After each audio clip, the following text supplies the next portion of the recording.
Hi, I'm Adolph Oliver, and this is the video clip on the reverse distributive law.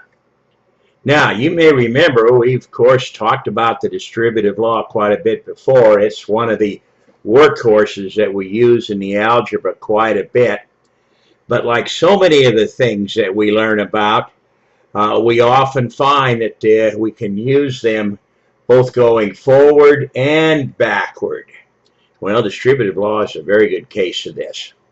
So now, the reverse distributive law, as I like to call it, is often called factoring out the GCF.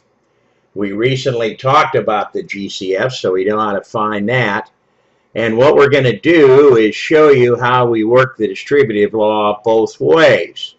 So for instance, let's say we have a regular distributive law property here, like 3x times the quantity in parents here, 5x minus 4. Now remember, the reason distributive law was invented was the order of operations is defeated here. The order of operations would tell you to do what's in the parents first.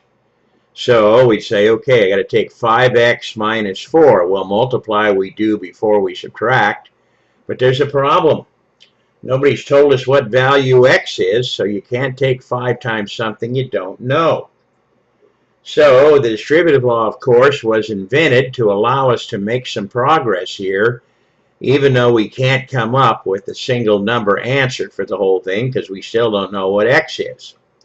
But notice this, you see the 3x out in front here?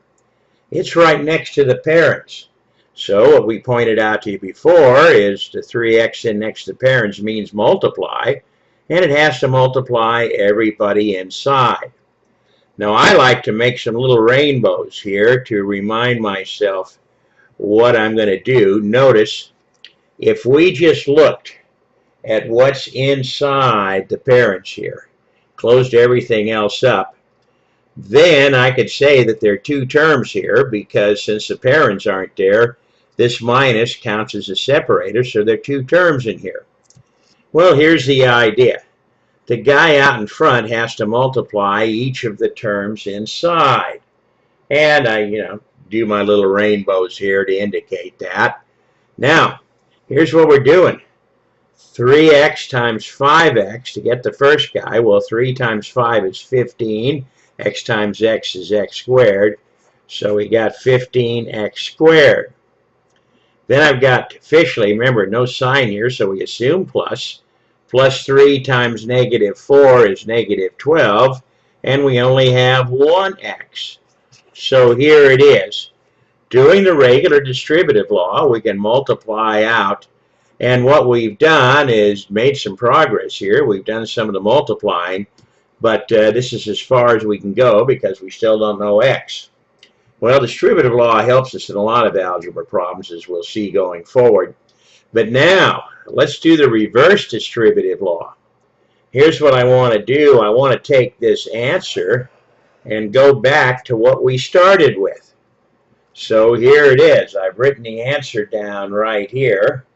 Okay, what do we got? 15x squared minus 12x, same thing we have over here.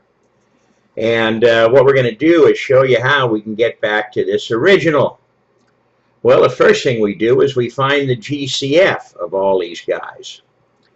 15, I can go 3 times 5. 12, I can go 3 times 4. So there's a common 3 in the numbers. So for as far as the numbers are concerned, the GCF is 3. Okay, well now, we got x's in both. So since they're common in both the terms, we can at least get 1x. And if we take a look, we're squared here and we're first power here. So remember, the lowest power, x to the first here, settles it. So 3x is the GCF. Well, you can see that's exactly what we had back up here, and we just reversed it. Now, since we got two terms here, we're going to have two terms inside the parents. Now, you really get these by division. 15x squared divided by 3x will give you the first one, and the same for the second. But I like to play a little different game here when I work these things up. I simply ask myself this. What do I have to multiply 3x by to make it look like 15x squared? Well, to change the 3 into 15, we've got to multiply by a 5, so there that is. And I got a single x here, but I want to have 2 of them over here, so I got to multiply by 1 more x. Then there's a minus sign. We play the game again. What do I have to multiply 3x by to make it look like this 12x? Well, I've got to multiply the 3 times 4 to make 12. Here that is. I have a single x. That's all I need here, so I don't need to multiply by any more x's. So there it is, 5x minus 4. Well, that gets us right back where we started with, so you can see that, yes, indeed, doing the reverse distributive law, which makes use of the GCF, but what it does is it unmultiplies what we've done. And that unmultiplying is called factoring. Well, let's look at some more of these guys. Here comes the next bunch of them to take a look at here. Okay. Now, the first one up here. Okay, once again, remember, we're unmultiplying this, doing the reverse distributive law. So we're going to have somebody in front and the leftovers in the parents. Well, this guy in front is going to be the GCF of these two guys. 24 is 6 times 4. 18 is 6 times 3. So there's a common 6 that will divide into both 24 and 18, and that's the largest thing that will. So we see as far as the numbers go, we got a 6. Now, the variable n shows up in both, so we're going to be able to get at least one of them. And that happens to be all that we can do, because notice right here, the power of this is 1, so there's only a single n here, 2 of them here, so what's the most we can get out of both at the same time? Just a single n. Okay, now to get the rest of it, since we've got 2 terms here, we'll have 2 terms inside. Play that game I showed you again. It's a nice way to do this. What do I have to multiply 6n by to make it 24n? Well, we got the single n, so we don't need any more of those. And let's see, 6 times 4 is 24, I think. So this would be a 4. Okay. And then we have the minus sign. And then let's see, what do I have to multiply 6n by to make it look like 18n squared? Well, 6 times 3 will give me 18, so it's 3 for the number. And then I got a single n here, but I need 2 of them, so that means I got to multiply by 1 more n. There it is. Now, you better never miss any of these, because it's real easy to double check. Just distribute it back out again, and make sure you get this guy. 6n times 4, well, 6 times 4 is 24n. We got the minus sign. 6 times 3 is 18, and n times n is n squared. So minus 18n squared, it's exactly correct. Okay, well, we continue on with this. Here's the next one where we got 3 terms. Okay, so here we go. The GCF, of course, goes out in front. Let's see what we got here in these guys.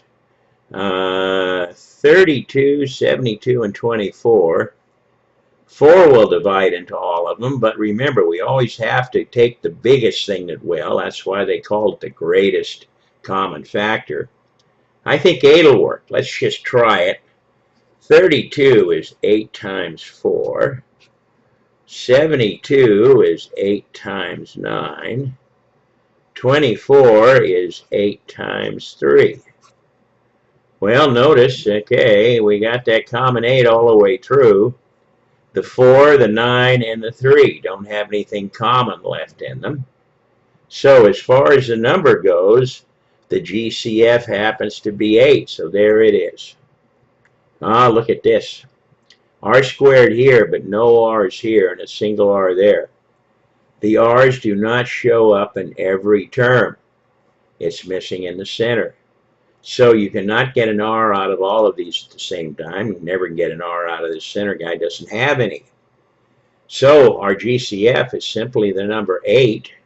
No variables work here. Now, since we have 3 terms out here, when I finish up, I'll have 3 terms inside the parents. Okay, well, let's ask ourselves, what do I have to multiply 8 by to make it look like 32r squared? Well, 4 times 8 is 32, and we need all the r's since there are none here. So what's it look like? Is it 4r squared? We'll come back and check in a moment. Okay, now the center term, 72. Well, there's a minus sign, so we can put that here. And what do I have to multiply 8 by to make 72? Well, it's just 9. So the center term inside is just 9. Now, one more minus here. And now, what do I have to multiply 8 by to make it look like 24r? Well, I have to multiply the 8 times 3, and there's a single r. Okay, there it is. Now, how would you check this to make sure it's right? Do the distributive law again, back in, take this 8 and multiply each of the guys inside, and you better end up with this right here. Okay, well, you know, once a little bit of practice on this, it's all the same here. We're going to see if we can factor a GCF out of these two terms. And again, I like to call that reverse distributive law, but it's the same thing. So here we go. The first job is to find out what goes in front. That's the GCF. Well, let's see. 50 and 40. Well, 10 divides into both of these, so 50 is like 5 times 10. 40 is 4 times 10. So, okay, as far as the numbers go, there's a common 10. It's the greatest common. 4 and 5 are not the same. So for the numbers, we have 10. Now, let's check the letters. The U's occur in both. So we'll be able to get at least one of them out. And since they're both to the first power, that's all we can get is a single U. So here we go, 10U. And the V's occur in both. So we'll be able to get at least one out. We got 2 V's here and just 1 here. So again, the lower power sets the limit. Okay, here's our GCF, 10UV. Okay, 2 terms here, so there'll be 2 terms inside the parents. What do we have to multiply 10UV by to make it look like this? Well, let's see, 10 times 5 will give us 50. And we need one more V, so we got to multiply by 5. And we need one more V, so it should be 5V. Then we have a plus. Well, what do you have to do here to take 10UV and make it look like 40UV? Well, you're going to have to multiply the 10 times 4. The U and the V's, we have single U and a single V. That's exactly what's here, so we don't need any more of those. So just the 4. And once again, to check this, simply do the distributive law forward. Okay, let's look at a few more things here that are getting a little bit messier, but the process is exactly the same here. Okay, for instance, here's our first one up here. Now, notice there's a minus in front, and if that's the case, we usually factor that out in the GCF because what we like to do is have the stuff left over inside the parents, at least start with a positive guy. So let's see what we got here. 63 and 90. Okay, I think 9 might go into both these. Let's try it. 63 is going to be 7 times 9, okay. And 90 here is going to be 10 times 9. Okay, well, we got the common 9. That's good, and 7 and 10 don't have anything common. So here we go. Once again, the GCF in front and the leftovers inside the parents. Well, here's the other one, too. Since we have this minus in front, okay, let's factor that out as well. So notice I'm going to have a minus and a 9. Now that takes care of the numbers and the sign. The x's occur in both, 2 of them here and 1 of them here, so this is the lowest number, so just a single x. Okay, there's our GCF. Now, what do we have to multiply it by to make it look like this? Well, 9 times 7 will give me 63, and I need one more x. So And notice we already got the minus sign. That's good. So this will just be positive 7x. Once again, negative 9 times 7 is negative 63. And this x times that x is x squared, so we look good. Now, let's get the next guy. Okay? What do I have to multiply negative 9x by to get negative 90? Well, there's a single x in both, so I don't need any more x's. What do I have to multiply negative 9 by to make negative 90? Well, positive 10. Okay. Now, double check that. Negative 9x times positive 10 plus and minus will give you a minus. 9 times 10 is 90, and a single x, there it is. Okay. Here's another one that's a little bit messier. Okay. And let's see, I'm going to run and get a little shorter room here, so I'll put the answer underneath here. So this will be the GCF out in front, and this will be the first parent. We got 10, 16, and 6. Okay, I think the only thing that's going to divide into all the numbers at the same time is a 2. So here we go. The GCF for the number is 2. 2 times 5 is 10. 2 times 8 is 16. 2 times 3 is 6. So there's a common 2. Everything else is different. Now, here we go. Do the y's go all the way through? I got 6 of them here, 2 of them here, and 3 of them here. Yeah, they certainly do. There are y's in all of them. What's the least number of y's we have any place? Well, it's in this center term, y squared. So that's the lowest number. It sets the limit, which we can get out of all at the same time. How about the x's? Do they go through? Oops. The x's are none in the center term, so that means we can't get any x's here. So the x is not common. So here's our GCF, 2y squared. Now, once again, play the game. What do I have to multiply the 2y squared by to make each one of these? Well, 2 times 5 will give me the 10. I've got y squared, okay, but I need 6 of them, so that means I need 4 more y's. Okay, and I need an x. There's no x's here, but we have one there. So there's the first guy. Then we got a minus sign here. What do I have to do to get the second guy? Well, I think I just have to multiply by 8. The y's match, so minus 8. Now, another minus sign, the last guy. The 2, to change it to a 6, I've got to multiply by 3, so there that is. I got y squared here, but I want to have y cubed, so I got to multiply by 1 more y.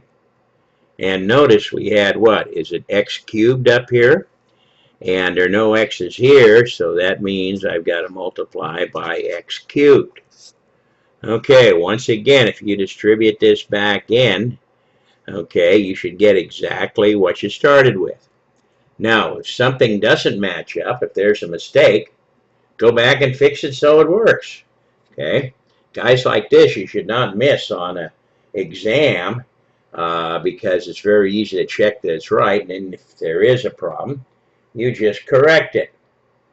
Okay, well here's one last guy who happens to have 4 terms in him. And so again, I'm going to write the answer down underneath, and this will be our GCF here. Let's see, 40, 35, 30, and 35. 10 won't hit all of them, and they won't go into the 35s, but 5 will. So I think the GCF here is 5 in all of the numbers. Okay, and we got p's, and the p's go all the way through, and the lowest power of the p's is right here, p cubed.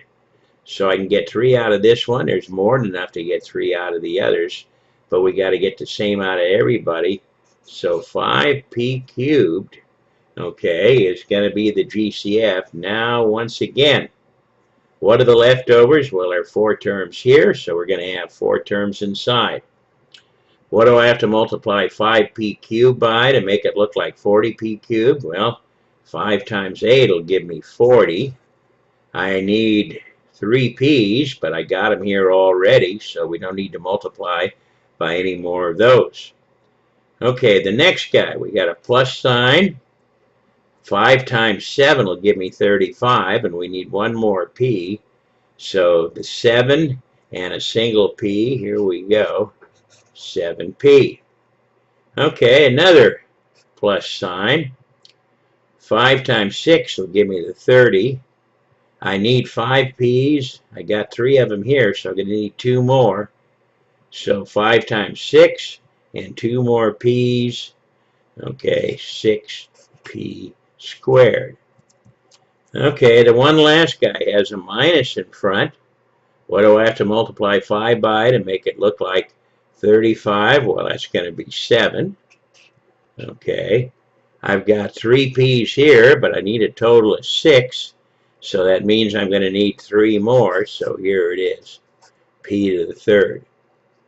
Okay, well, that takes care of everybody. So I close off the parens. And again, to check to see if this is correct, just do regular distributive law, multiply it out, and you better get this guy up here. Again, if something doesn't match up, go back and figure out where you goofed up, correct it, so it does work. Okay, well, reverse distributive law. We're going to be using this one a lot as we go on here.